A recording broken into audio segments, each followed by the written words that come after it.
Congress party का जिक्र आते ही ये चर्चा होती है कि इन्होंने 70 साल देश को लूटा। ये बिल्कुल गलत है, ये बिल्कुल गलत है। आप लोगों को वो कड़ा सच बताता हूं जो आप लोगों को पता नहीं। कांग्रेस पार्टी की स्थापना कब हुई थी? 1885 में। हम आजाद कब हुए? 1947 में। यानी कि आजादी से 63-64 साल पहले से ये हमारा खून चूस रहे हैं। ये कभी गुलाम थे ही नहीं। कांग्रेस पार्टी बनाई किसने? एक अंग्रेजी अधिकारी था, कलेक्टर साहब, जिसका नाम था A.O. ह्यूम। इटावा यूपी के अंदर कलेक्टर था। 1857 की क्रांति में नौकरी कर रहा था। जब हमारे क्रांतिकारियों ने 1857 की क्रांति शुरू की, हमारी माता बहनों की घाघरी पैर कबोए और हमारे मनसा में तो लोग कब बचा था। वो घाघरी पैर लिया चोर ने 1882 में रिटायर हो गया नौकरी तक। उसके दिल दिमाग में ये आ गया कि हिंदुस्तानियों ने बकावे टुकर का बूढ़ा हो लिया, रिटायर हो गया। 85 में उसने कांग्रेस पार्टी बना दी और कांग्रेस पार्टी बना के हमारे बीच में लूटपाट शुरू कर दी। ये तो कभी गुलाम थे ही नहीं। ये कहां से गुलाम थे? ये तो हमारे को जब से लूटते आ रहे हैं। अंग्रेजों के साथ मिलकर इन्होंने सरकार चलाई, अंग्रेजों के साथ मिलकर इन्होंने हमारे पे क्रूरता की। वो क्रूरता क्या? किसानों पर कर लिया जाता था, हमारी बहन बेटियों को। इस सभा में बताते हुए शर्म आती है, जब हम कर देने से मना कर देते थे, कर देने के लिए हमारी औकात नहीं होती थी, हमारी बहन बेटियों को हमारी आंखों के सामने नग्न अवस्था में करके ये क्रूर हत्यारे अंग्रेज कोड़े मारते थे, कोड़े। और इनकी साथ साझे में जो सरकार चलाती थी वो आप लोगों की कांग्रेस सरकार थी। वो कांग्रेस सरकार उस जुल्म में बराबर की भागीदारी करती थी और हमारी बहन बेटियों को नग्न अवस्था में जब तक पीटा जाता था, जब तक पीटते पीटते उसकी मृत्यु नहीं हो जाती थी। एक बाप के सामने उसकी बेटी को नग्न अवस्था में करके पूरे गांव का चौगरदा कटवाया जाया करता। ये हालात थे इस देश के। उनसे जिन्होंने आजादी दिलवाई, उनको कांग्रेस ने क्या दिया? पंडित सुभाष चंद्र बोस 1938 में कांग्रेस पार्टी का अध्यक्ष था, जिनको आज तक नेताजी के नाम से जाना जाता है। सबसे पहले उसी नेताजी को पार्टी से बाहर निकाला गया। 1947 में जब हम आजाद हुए, जिन्होंने हमारा संविधान लिखा, बाबा साहब भीमराव अंबेडकर। आप लोगों को बता देता हूं, जब नेहरू ने मंत्रियों की लिस्ट बनाई उसमें बाबा साहब का नाम नहीं था। गांधी ने पूछा, अरे बाबा साहब का नाम क्यों नहीं लिखा? कैसी बात करते हो, वो दलित है, उसका नाम लिखेंगे मंत्री पद में। जब गांधी ने कहा, अरे मूर्ख, तेरे को असली औकात का नहीं पता, हिंदुस्तान के अंदर 65% जनता दलितों की है, दलित इस देश के असली राजा है। अगर उन्होंने विरोध कर दिया, कहां से सरकार चलाएगा? तब डरते हुए इंसान ने बाबा साहब का नाम लिखा और उसको न्याय मंत्री बनाया गया।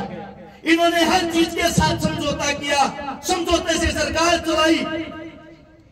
ये है कांग्रेस की हकीकत। फिर इसके बाद आती है आपकी भारतीय जनता पार्टी। उसको भारतीय जनता पार्टी ना कहते हुए भारतीय जुमला पार्टी कह सकते हो।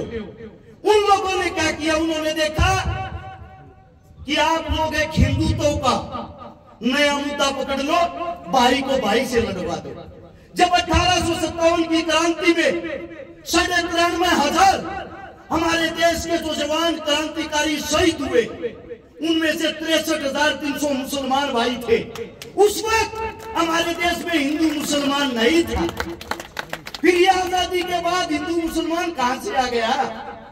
आपने बीच में लेके आई भारतीय जनता पार्टी। उसकी हकीकत क्या है? अब बात करना किसी भी बीजेपी के नेता से, नेताजी शिक्षा, स्वास्थ्य, रोजगार के बारे में बताओ। आपने कोई स्कूल खोला नया?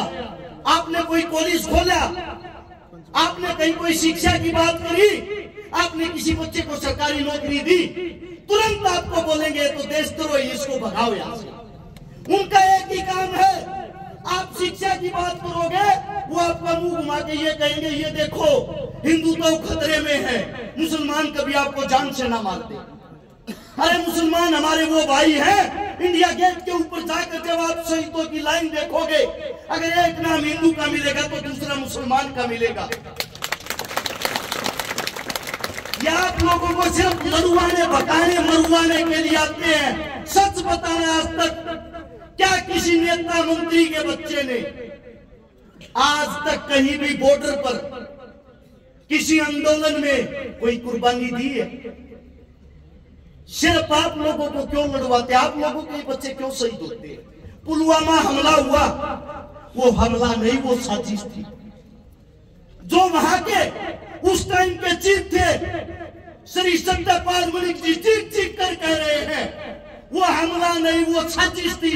उसी वक्त उन्होंने मोदी साहब को कहा, मोदी साहब ये हमला नहीं, ये साजिश है। उसको ये बोला चुप होके बैठ जा वरना तेरे को भी मरवा देंगे। और इनके अभी नू मेवात के अंदर हिंदू मुसलमान करवाया गया, वो तो आप जैसे बुद्धिजीवियों ने कामयाब नहीं होने दिया, वरना वहां भी खून की नदियां बहा देते ये लोग। इनकी लड़ाई, इनका भोजन सिर्फ और हिंदू मुसलमानी से ज्यादा कुछ नहीं। इस वीडियो को सेव रख लेना, आप लोगों को बता देता हूं, इनका कोई भरोसा नहीं। चुनाव जीतने के चक्कर में क्या पता कौन से मंदिर पे अपने आप ही बम बगाकर ये बोल देंगे मुसलमानों ने हमला किया। ये है हिंदू और मुसलमानों को भगाने का, बतलाने का तरीका। ये तो थी कांग्रेस और बीजेपी। अब बात आती है आप लोगों की, आप लोग कौन हो? आप लोग आज तक आगे क्यों नहीं बढ़े? मेरे देश का जवान आगे क्यों नहीं बढ़ा? दलित, किसान, कमेरा, मूल निवासी, आदि निवासी आज तक आगे क्यों नहीं बढ़े? आज तक आप लोगों के बीच में छुआछूत की बीमारी क्यों है?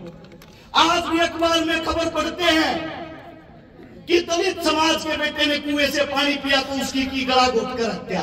आज भी ऐसी चीजें हमारे बीच में पढ़े लिखे होने के बाद क्यों है? आप सभी साथियों को बता देता हूं, हम लड़ना नहीं चाहते लेकिन वो लड़वाना जानते हैं, उनसे बचना होगा। और जो झूठलर महाराज है हमारे मोदी साहब, उसको तो एक बार ये पता लग जाए, अगर यहाँ की जनता में यहाँ की सीट को मुसलमानों की वोट ज्यादा होगी, तुरंत अपने बयान बदल देगा। यहाँ के बोलेगा मित्रों,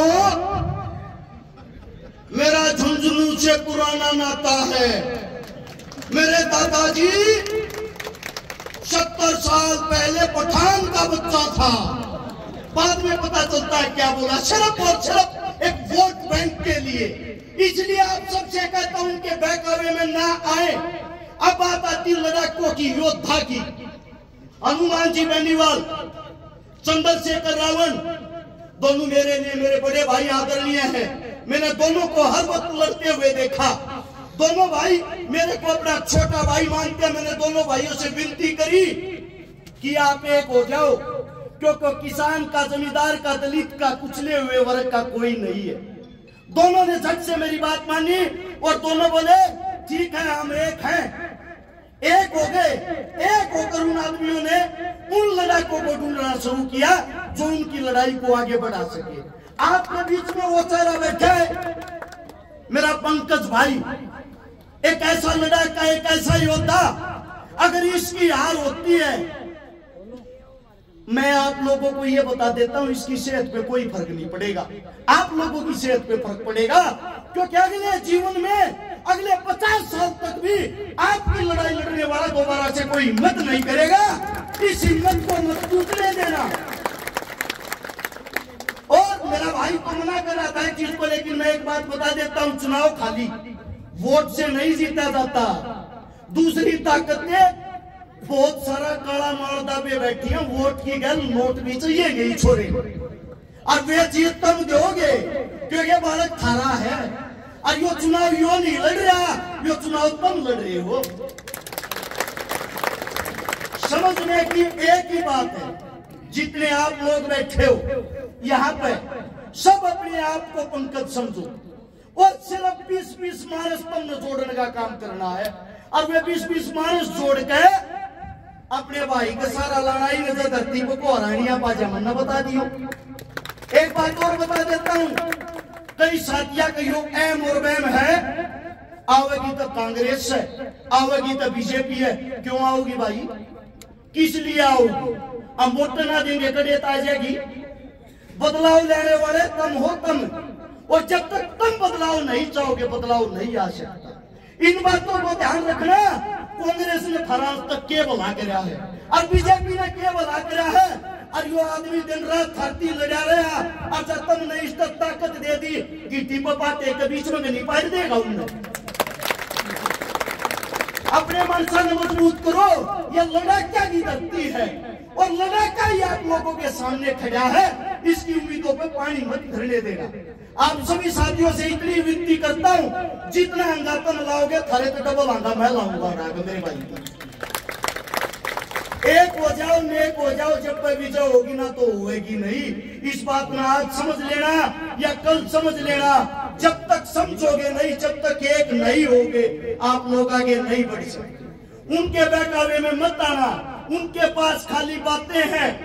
राजा घराने का आदमी क्या करता है, थारे बीच में होगा चार झूठ बोलेगा, हम तो बन रहे हैं, इतनी वोट खरीद ली, इतने रुपये बांट दिए, इतनी दारू बांट दी।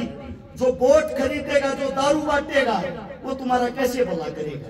वो उनसे 100 गुना पैसे कमा के जबपुर अपने आराम से अय्यासी करते हैं। वो लोग वे अमीर इंसान हैं। आप मरते रहो, आप लोगों से उन्हें कोई लेना देना नहीं। इस परंपरा को बदलना पड़ेगा। जब तक जवान का बेटा, किसान का बेटा, दलित का बेटा उस कुर्सी पर नहीं बैठेगा, तब तक आप लोगों के काम नहीं होंगे। आप सभी साथियों ने इतने प्यार से मेरी बात सुनी, आप सभी साथियों का धन्यवाद। और एक जोरदार नारा लगाएंगे, इंकलाब जिंदाबाद का। मैं बोलूंगा इंकलाब, आप सभी साथी बोलोगे जिंदाबाद। और ये आवाज झुंझुनू के कोने कोने तक सुननी चाहिए, ताकि सभी को पता लगे कि किसान और जवान के बेटे इकट्ठे हो रखे हैं। तैयार हो? इंकलाब! इंकलाब! इंकलाब!